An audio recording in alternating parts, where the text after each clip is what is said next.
real dangerous misinformation about the coronavirus. Call it coronavirus trutherism. And the question at issue is one whose answer should be obvious to everyone. Is this disease really as deadly as the vast majority of experts tell us it is, as we've all seen with our own eyes? Last night, one Trump TV host told his viewers that all those experts were wrong. We should lift the lockdowns because it is just not as deadly as we thought. Just today, the San Francisco Bay Area announced it'll be extending its lockdown until the end of May. That's 5 weeks from now. What is the scientific justification for doing that? They didn't tell us because there is none. None. You may remember what they first told us back in February and March. They said, we have to take radical steps in order to, quote, flatten the curve. Well, 6 weeks later, we're happy to say that curve has been flattened, but it's likely not because of the lockdowns. The virus just isn't nearly as deadly as we thought it was.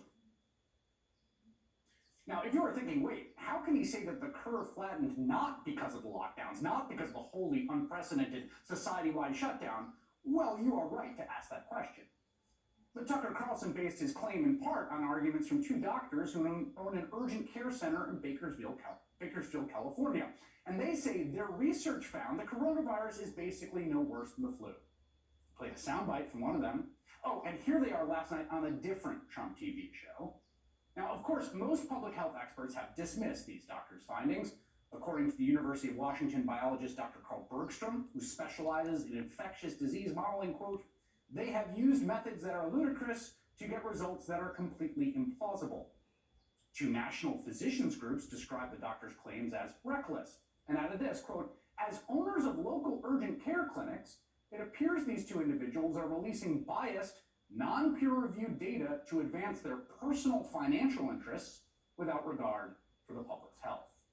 Their personal financial interests. Get this, even YouTube took down a video interview with these doctors for violating their community guidelines. So the notion peddled by these doctors and wallpapered all over Trump TV is that this virus is not as deadly as we thought. That is simply not borne out by the evidence. Much of this nation has been locked down for weeks, and the virus has still killed nearly 60,000 Americans, roughly as many as we lost in the entire Vietnam War. And remember, that is almost certainly an undercount, because it is based, at least on part, on confirmed cases. The Washington Post just reported that just in the first 2 weeks of the epidemic alone, the United States recorded an estimated 15,400 excess deaths, nearly 2 times as many as were publicly attributed to COVID-19 at the time.